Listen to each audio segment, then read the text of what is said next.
If your legs feel heavy by the afternoon, or you've been dealing with cold feet, tingling that comes and goes, that tired, aching feeling in your legs that just doesn't quit, those aren't separate problems. They have the same root cause.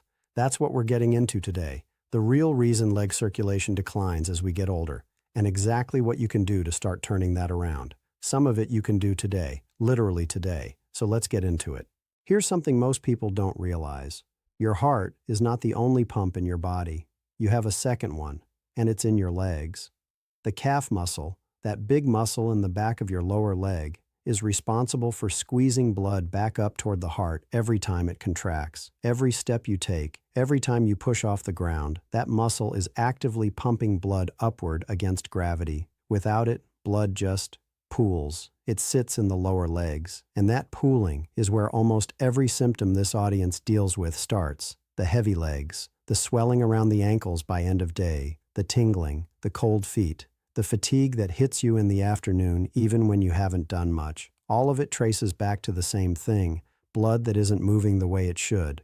Now here's where it gets important, especially after 65. Two things are happening at once, and they're working against each other. The first is that the calf muscle pump weakens, not dramatically. You're not going to notice it happening, but a lifetime of less movement, more sitting, and the natural loss of muscle mass that comes with age means that pump isn't doing its job as efficiently as it used to.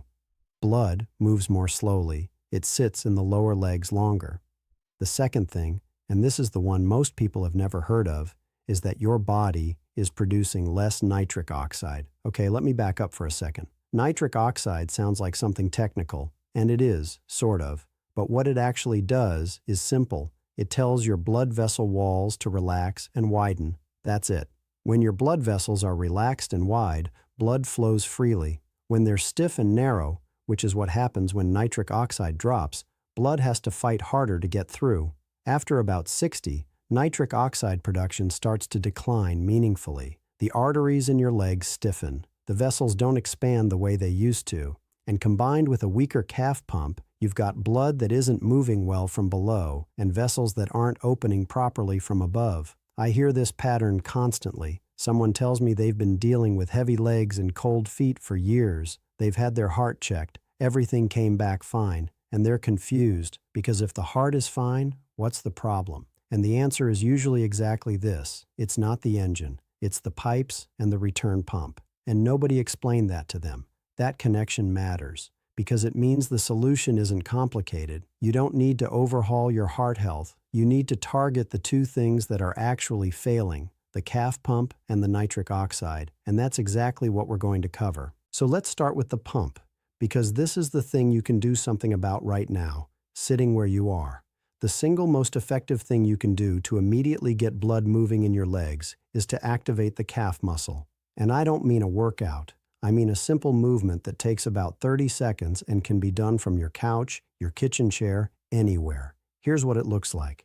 You flex your foot up toward your shin, toes toward the ceiling, and then push it back down like you're pressing a gas pedal, up and down, slowly and deliberately. Do that 20 to 30 times. That's it. That motion contracts the calf muscle, which squeezes the veins in your lower leg and physically pumps blood upward. You're doing mechanically what your body does when you walk. These are called ankle pumps, and they work. There's a meta-analysis, pulling together data from multiple randomized controlled trials, that measured what happens to blood flow in the leg veins when people do this movement. They tracked how quickly blood moved out of the legs and how well the veins were filling and emptying. Both improved significantly with ankle pumping exercises. Significantly, not a small signal, the kind of improvement that researchers describe as clinically meaningful. And here's the practical translation. You know that heavy, almost waterlogged feeling in your legs by mid-afternoon? That's blood that's pooled and isn't moving. 20 ankle pumps gets it moving again. The heaviness lifts.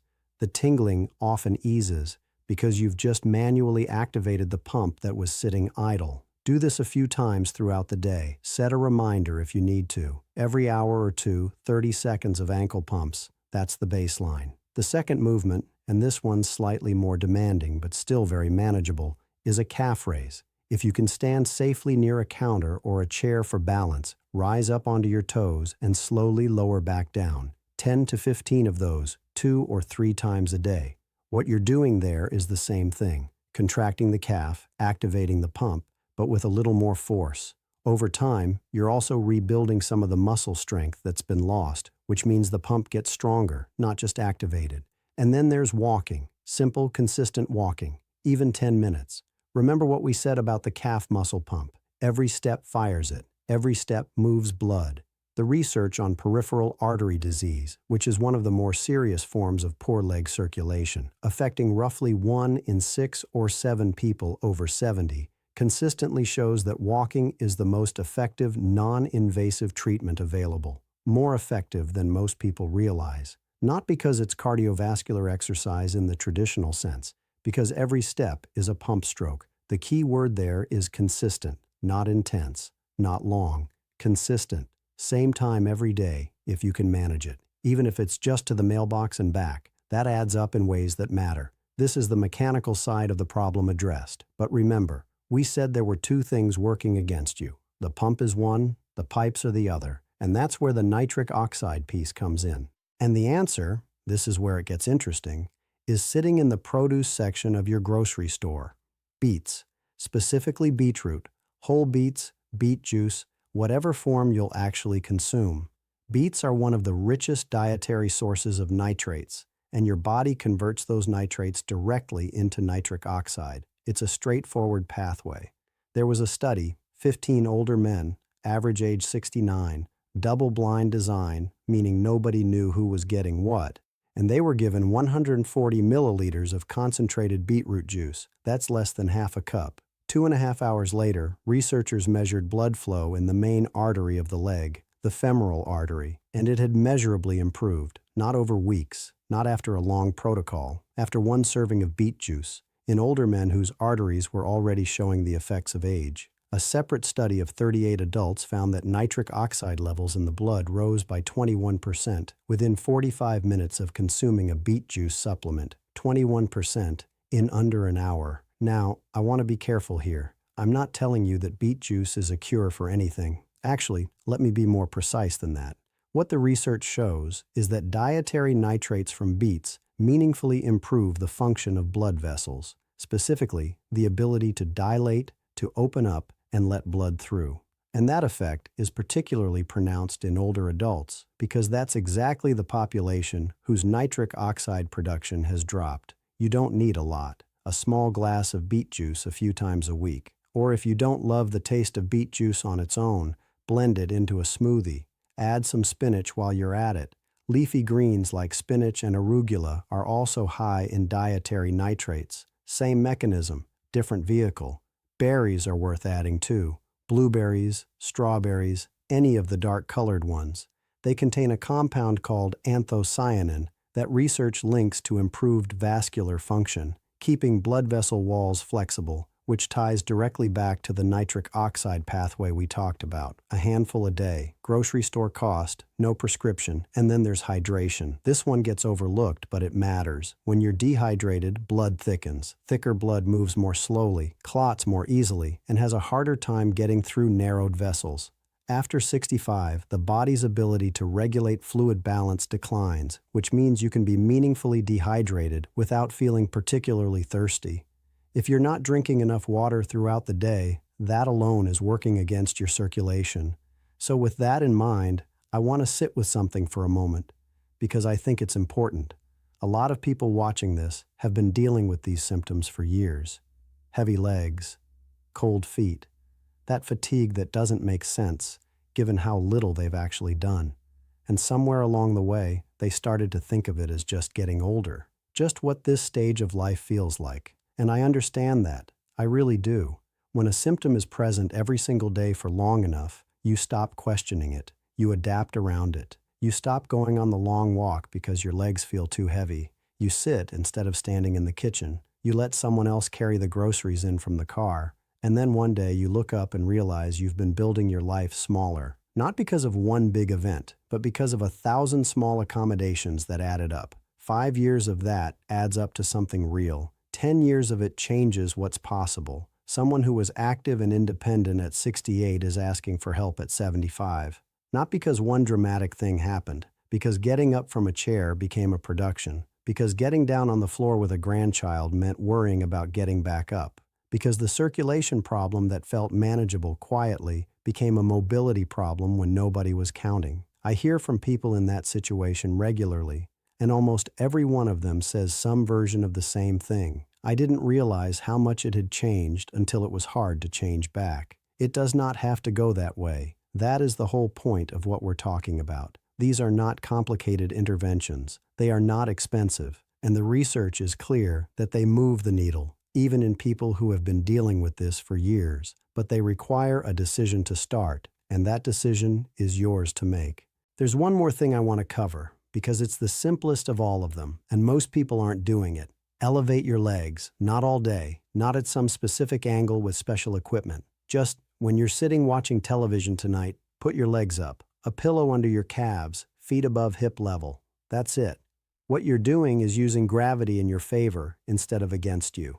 Blood that's been pooling in the lower legs all day gets a clear path back toward the heart without the calf pump having to work for it. Think about what we said earlier. Blood pools downward because of gravity. The calf pump fights that constantly. When you elevate, you take the fight away. The return happens almost passively. Swelling goes down. That heavy pressurized feeling in the lower legs eases, tingling often reduces, and this happens quickly, within 20 or 30 minutes for most people. Do it in the evening, or in the afternoon when the heaviness tends to peak. It costs nothing, and it works. Now, let's pull this together, because I want you to see the full picture. You came into this with heavy legs, cold feet, tingling, fatigue, symptoms that felt separate.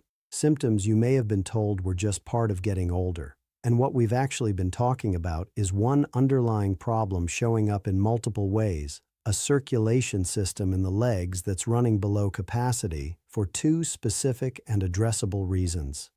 Everything we've covered targets the same two failure points, the pump and the pipes. Some of it is mechanical, the movements that activate the calf and get blood flowing upward again. Some of it is dietary, the foods that give your vessels what they need to open up and work the way they should. And some of it is as simple as where you put your legs when you sit down tonight. What's worth noticing, and this is the thing most people don't expect, is that when you start moving the needle on circulation, you tend to feel it in more than just your legs. Energy improves, brain fog lifts, sleep can get better, because those symptoms from the start of this video were never really separate. They were the same fire burning in different rooms. Address the root cause and multiple things shift. That's not an accident. That's how the body works. If you've been dealing with any of this for a while, the fact that it's been going on for years doesn't mean the window has closed. Pick one thing from today, the one that landed closest to home when you heard it.